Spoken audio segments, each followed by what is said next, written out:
NCP থেকে যে জিনিসটা বলা হচ্ছে, আমরা জানি যে এনসিপি বিএনপি বা জামায়াতের সঙ্গে তারা জোট করার বা সমঝোতা কোনো আগ্রহী তাদের নেই। সেক্ষেত্রে আপনারা বলছেন যে নতুন একটি জোট গঠনের একটি চেষ্টা চলছে। আপনি কি বলবেন যে আসলে কাদের কাদের নিয়ে সেই জোট গঠনের চেষ্টা চলছে এই মুহূর্তে? বাংলাদেশের রাজনীতি বর্তমানে মূলত 3টা ব্লকে বিভক্ত হয়ে গিয়েছে। আপনি যদি দেখেন, প্রথমত আমরা যেটাকে বারবার বলছি যে পুরনো বন্দোবস্তের দলগুলো একটি ব্লকে আছে, এর মধ্যে বিএনপি এবং বিএনপির সমমনা দলগুলো মিলে একটি ব্লক। দ্বিতীয়ত দেখবেন আপনার ধর্মভিত্তিক দলগুলো মিলে একটি ব্লক পরিণত হয়েছে। এখানে জামাতে ইসলাম কিংবা ইসলামী ঐক্য জোট, পাশাপাশি আরও অনেকগুলো দল আছে। এগুলো আরেকটা ইমপ্রেশন দিচ্ছে সমাজকে। এই দুইটা জায়গাতেই দেখেন, আমরা যারা তরুণ আছি, যারা গণ অভ্যুত্থানের পরে যারা রাজনীতিতে জয়েন করেছে, তাদের অস্বস্তি আছে।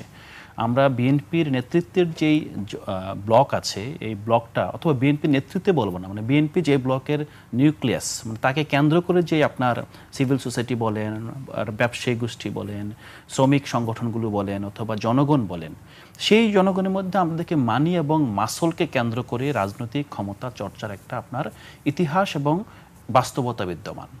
দ্বিতীয়ত দেখেন যে আপনার জামাতে ইসলামী যদি যেই নিউক্লিয়াসের প্রধান কেন্দ্র, সেখানে দেখবেন যে সবগুলোর জায়গায় আপনার ম্যানিপুলেশনটা হলো বিশ্বাস ভিত্তিক, হ্যাঁ, আদর্শ ভিত্তিক, মানুষের জীবন আচার ভিত্তিক। এবং এটা আসলে আমি কোনো দল দোষারোপ করব না, বাট জায়গাটা হলো যে এখানে একটা ব্লক বিশ্বাসকে ম্যানিপুলেট করছে, ধর্ম বিশ্বাসকে, আর একটা দল আপনার এখানে তার যে সাংগঠনিক কাঠামো, তার যে আপনার মানি এবং মাসল, সেটাকে আপনার ম্যানিপুলেট করছে।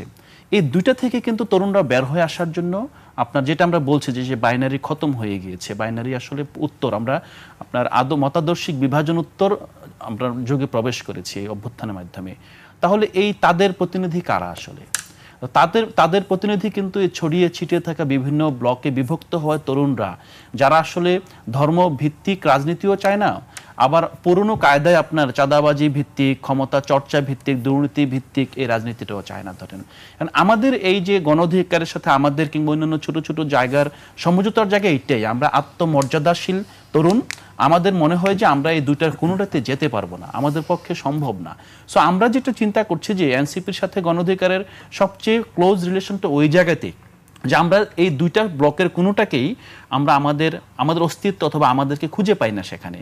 তো আমরা কোথায় আমাদেরকে খুঁজে পাই? আমরা খুঁজে পাই ভবিষ্যৎমুখী রাজনীতিতে, যেখানে আপনার আমরা দেখি যে দেখেন ৭১-এর পরে যখন ২৪, এইটা নিয়েও কিন্তু একটা দল এখানে কিন্তু ৭১-কে ২৪ দিয়ে ঢেকে দেওয়ার এখন প্রবণতা তাদের মধ্যে বিদ্যমান ছিল, এবং এই তর্কটা ছিল। ধরেন আর একটা দল আবার এখানে আপনার নতুনভাবে ৭১-এ ফিরে যাচ্ছে, যে ৭১-কে দিয়ে আপনার ২৪-কে প্রতিহত করা, এবং তাদের নেতাকর্মীদের বক্তব্য, তাদের যে ন্যারেটিভস বিল্ডিং, সেটার মধ্যে এটা সুস্পষ্ট।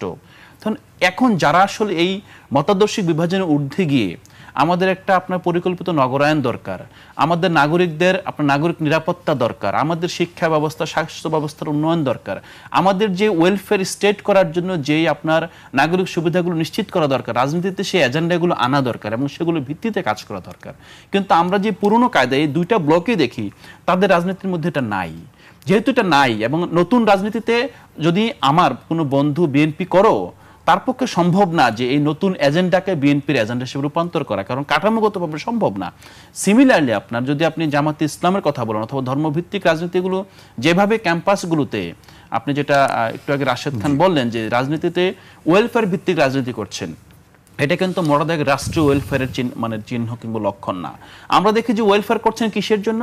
আপনি আপনার ভোটারদেরকে ম্যানিপুলেট করার জন্য আপনি এখানে পর্যাপ্ত আপনার পরিমাণ অর্থ ঢালছেন, বিভিন্নভাবে তাদেরকে আপনি ইনফ্লুয়েন্স করছেন।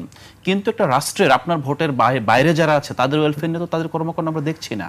তো আমরা যদি দেখি যে মোটাদাগে রাজনৈতিক যে বাস্তবতা, রাষ্ট্রের প্রাতিষ্ঠানিক বাস্তবতা যদি পরিবর্তন করতে হয়, তাহলে আমাদেরকে নতুন ব্লক করতে হবে, নতুন মোর্চা করতে হবে। সেই মোর্চার অংশ হিসেবেই আপনি এই যে এই ১কে ২টা দল একসাথে কাজ করা, তারপর কারা কারা আমাদের মতো চিন্তা করে তাদেরকে একীভূত করে আমরা একসাথে একটা মোর্চা করতে চাই, যে মোর্চাটা সত্যিকার অর্থেই বাংলাদেশের অতীতের সবগুলো ভুল থেকে শিক্ষা নেবে এবং সবগুলো ভালো কাজকে স্বীকৃতি জানাবে, কিন্তু কাজ করবে ভবিষ্যতের দিকে তাকিয়ে।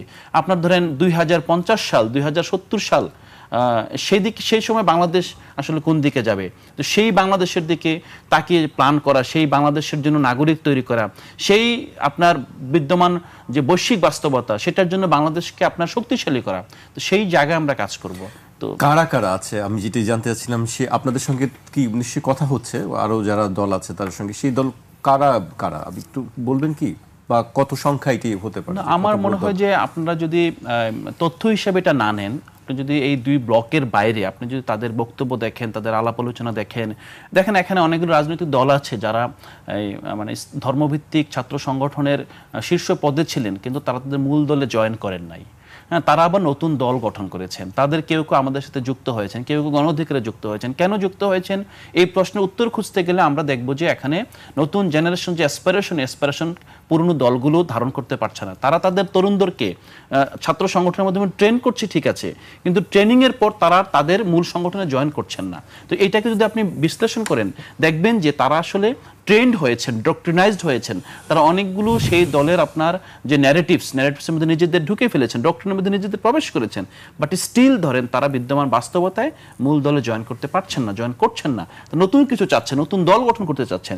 এই প্ল্যাটফর্মগুলো আমাদের ভবিষ্যতে আমাদের সাথে এক কাজ করার আগ্রহ প্রকাশ করেছে। ইভেন আজকে যারা আমরা দেখেছি যে ধর্মভিত্তিক দলগুলো ছাত্র সংগঠন, তাদের ম্যাক্সিমাম তারা মূল দলে জয়েন করবেন না, এটা আমরা নিশ্চিতভাবে আমরা দেখছি যে অতীত বাস্তবতা এবং ভবিষ্যৎ বাস্তবতা আমরা এটা অনুভব করি। ধরেন সেক্ষেত্রে তারাও আসলে এই নতুন মোর্চা, তারুণ্যের মোর্চা জয়েন করতে পারেন। জি।